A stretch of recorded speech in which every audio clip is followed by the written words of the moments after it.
Hi అండి. నమస్తే. Welcome back to Shannu's kitchen. Shannu's కిచెన్‌లోని ఇవాల్టి రంజాన్ రెసిపీ వచ్చేసి ఘీ ప్రిపరేషన్. ఏదైనా స్వీట్ చేయాలంటే మనకి నెయ్యి కంపల్సరీ కదా! సో, ఇక్కడైతే నేను నెయ్యి ఎలా ప్రిపేర్ చేసి స్టోర్ చేసుకుంటాననేది ఈ వీడియోలో చూపిస్తాను.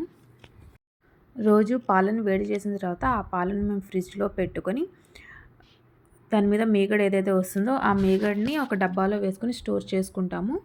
ఆ స్టోర్ చేసిన మీగడతోనే మేము నెయ్యి ప్రిపేర్ చేసుకుంటాము.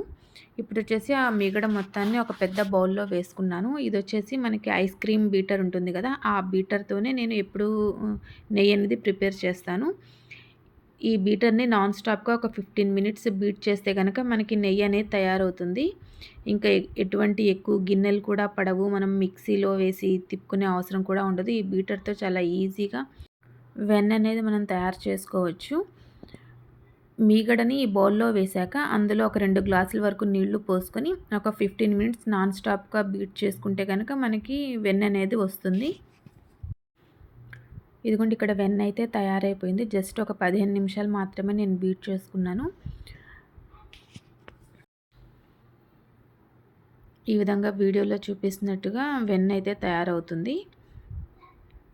ఈ ప్రాసెస్ అయితే చాలా ఈజీ అండి. మీరు కూడా ఒకసారి ట్రై చేయండి.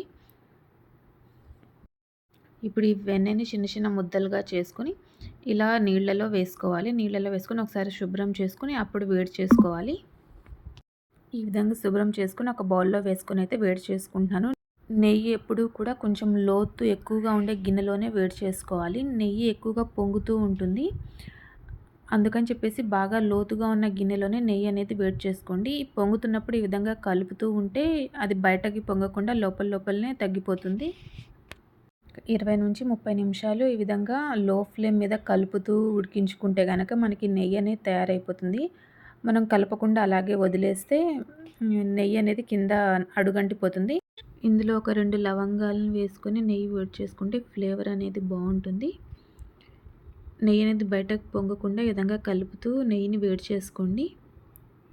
టోటల్‌గా ఒక అరగంట తర్వాత అయితే మనకి నెయ్యి అనేది తయారవుతుంది. నెయ్యి ఈ పాయింట్‌లో ఉన్నప్పుడు స్టవ్ ఆఫ్ చేసుకోండి. మనకి స్మెల్ కూడా చాలా మంచి స్మెల్ వస్తుంది. ఇంకా అర్థమైపోతుంది నెయ్యి వేడైనట్టు. అంతేనండి, చాలా సింపుల్‌గా ఎక్కువ కష్టపడకుండా ఈజీగా అయితే నెయ్యి తయారు చేసుకోవచ్చు. ఈ రెసిపీ కనుక మీకు నచ్చినట్టయితే షన్నూస్ కిచెన్‌ని లైక్ చేయండి, షేర్ చేయండి అండ్ సబ్స్క్రైబ్ చేయండి. పక్కనే ఉన్న బెల్ ఐకాన్‌ని క్లిక్ చేయండి. నేను పెట్టే ప్రతి నోటిఫికేషన్ మీ దాకా వస్తుంది. Thank you for watching.